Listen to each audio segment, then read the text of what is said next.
বাছখনে আহি আমি ফৰ্টিতে আছিলো আহি ব্ৰেক মাৰিছে আগৰ গাড়ীখন ৰখা কাৰণে ইহঁতে আহি খুন্দা মাৰি দিছে আমাৰ গাড়ীখনৰ অৱস্থা চাওক বেছি আছে 40 বেছি আছে গাড়ী স্পীড আহি খুন্দা মাৰি দিছে 40 দেখা নাই ডাইৰেক্ট মাৰিব পাৰি নেকি গাড়ীখনৰ অৱস্থা দেখাম কেমেৰা হাতে গাড়ী সিটৰ পাছে গ্লাছ গুটি ভাঙিছে আমাৰ বেছি বছৰ হোৱা আছে গাড়ীখন কিনা নেৰো আচলতে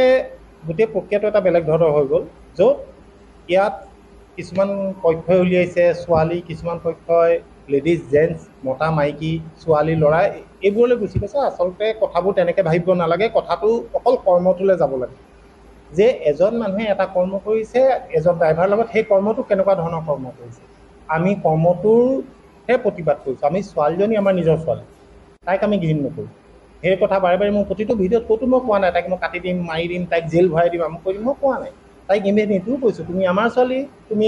ক্ষমা খুজি দিয়া সেইজনৰ ওপৰত তোমাতকৈ বয়সত ডাঙৰ তুমি সৰু হৈ নোযোৱা মহান হৈ যাবা আমাৰ মনত পাপ নাই ছেকেণ্ড কথা ইয়াত মতা মাইকী কোনো ধৰণৰ কথা নাহে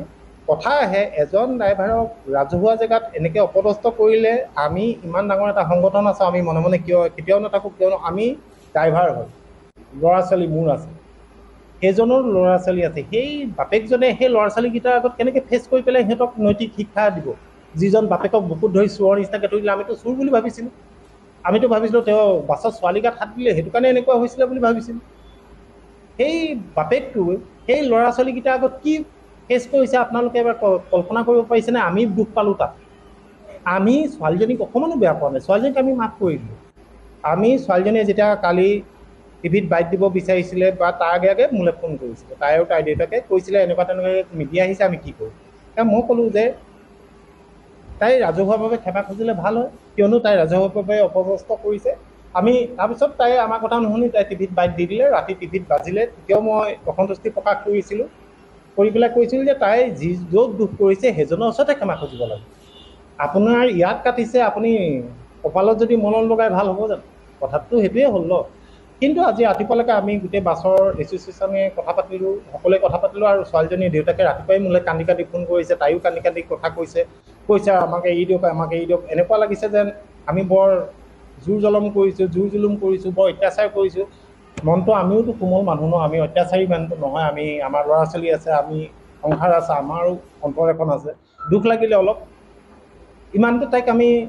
ক্ষমা কৰি দিছোঁ তাই যেতিয়া ইমান কান্দিছে ইমান তাই দেউতাকেও কান্দিছে ইমান কষ্ট দিবলৈ আমাৰো সহ্য যোৱা নাই নহ'লেতো আমি কহৰালৈ মাতিম আহি পেলাই কহৰাত ক্ষমা খোজক পুলিচ থানা ইমানতে আমি চব ক্ষান্ত হৈছোঁ দীপুকো কৈছোঁ মাফ কৰি দিয়াটো মহান মানুহৰ কাম আশা কৰোঁ ছোৱালী যদি সব পথে আগুৱাই যাওক তাইৰ উজ্জ্বল ভৱিষ্যত কামনা কৰিলোঁ তাইৰ লগত আমাৰ কোনো শত্ৰুতা নাই আজিৰ পৰা কোনো ধৰণৰ তাইৰ প্ৰতি কোনো ধৰণৰ আক্ষেপ আমাৰ নাই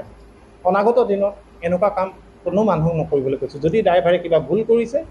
আপোনালোকে তেওঁক ধৰি পেলাই পুলিচক গতাই দিয়ক মাৰ পিট দম দাদাগিৰি নকৰিব কাৰণ আইন আছে কানুন আছে আইনৰ ওপৰত একো নাই আৰু বহুতে কৈছে নেতাগিৰি কৰিবৰ কাৰণে কৈছোঁ নেতাগিৰি কৰিব মোৰ কোনো চখ নাই কাৰণ গাড়ী নচলালে মোৰ ঘৰলৈ ভাত চাউল নাযায় নেতাগিৰি কৰিলে কোনেও মোক পইচা নিদিয়ে মোক গাড়ী চলাব লাগে এতিয়া এইটো কামত থাকিলোঁ মোৰ দুদিন গাড়ী চলোৱা নহ'লে মোৰ লগৰ এই গোটেইকেইজন ড্ৰাইভাৰ আমি গাড়ী যদি নচলাওঁ আমাৰ খোৰাকি নাপাওঁ আমাৰ ঘৰ নচলে নেতাগিৰি কৰাত আন্দোলন কৰাত আমাৰ অলপো চখ নাই কিন্তু যেতিয়া পেটৰ কথা আহে যেতিয়া সন্মানৰ কথা আহে যেতিয়া জীয়াই থকাৰ কথা আহে যেতিয়া ভাত চাউলৰ কথা নাহে যেতিয়া পৰিয়ালৰ কথা নাহে তেতিয়া প্ৰথম আহে নিজৰ সন্মানৰ কথা নিজৰ চব কুছ তেতিয়া আহে তেতিয়া আমি আন্দোলনত জঁপিয়াই পৰোঁ যদি ড্ৰাইভাৰে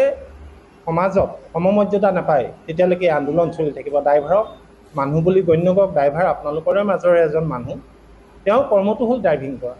তেখেতে যদি ভুল কৰে তেখেতক লৈ পুলিচ থানাত দি দিয়ক আইন আছে কানুন আছে তেনেকুৱাকৈ তেওঁলোকক চাব আইন কেতিয়াও নিজৰ হাতত নল'ব আইন হাতত ল'লে আমি আকৌ এনেকুৱা ধৰণৰ প্ৰতিবাদ কৰিবলৈ বাধ্য হ'ম ইয়াত বেলেগ কোনো ধৰণৰ কথা নাই কাৰোবাক আমি ডমিনেট কৰিছোঁ ছোৱালী দেখি আমি হেঁচা মাৰি ধৰিছোঁ ল'ৰা দেখি আমি ভয় খাইছোঁ ইয়াতে একদম থুলমূলকৈ সৰুকৈ এটা কৈ দিওঁ কেইদিনমানৰ আগতে ভাস্কৰ শৰ্মা নামৰ মাৰ্ঘেৰিটা বিধায়কগৰাকীৰ এখন গাড়ীয়ে ইঞ্চুৰেঞ্চ নথকা গাড়ীয়ে দেৰগাঁৱত আমাৰ সতীৰ্থ এজনক খুন্দিয়াই মাৰিছিলে তাতো আমি তীব্ৰ প্ৰতিবাদ কৰিছিলোঁ এতিয়া কেছ চলি আছে চ' আমি মাত সকলোতে মাতিম য'ত ড্ৰাইভাৰৰ ওপৰত জোৰ জুলুম হ'ব য'ত ড্ৰাইভাৰৰ ওপৰত উপদ্ৰৱ হ'ব এখন সুস্থ নিকা সমাজ হ'বলৈ আমি সকলোকে ভাল পাব লাগিব আৰু মই সেইটোৱে বিচাৰোঁ ইয়াত মোৰ বেলেগ কোনো ধৰণৰ হেৰি নাই মই এজন ড্ৰাইভাৰ ড্ৰাইভিং কৰিয়ে চাগে কোনোবা দিন ষ্টেৰিঙত মৰিম নহ'লে ঘৰত মৰিম কোনোবা দিন প্ৰেছাৰ হৈ মৰিম ষ্ট্ৰ'ক হৈ মৰিম